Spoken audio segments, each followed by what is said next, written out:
ரெடிங்க பாருங்க எவ்வளவு மழை. செப்பலை கழட்டி விட்டு தான் நடக்கணும் போல இருக்கு. அதெல்லாம் இல்லை, நடங்க நடங்க. பாம்பால இருக்கும்.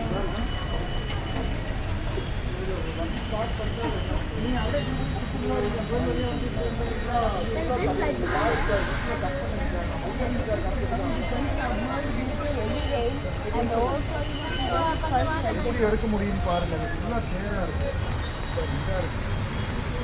அந்த பஸ் வந்து எங்க இருக்காங்க அவங்க வண்டி?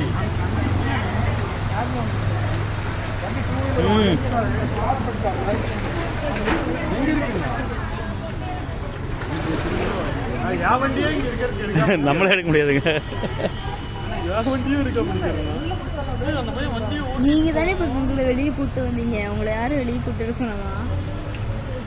இந்த தண்ணி வடினா நாளைக்கு தான் ஆகும்.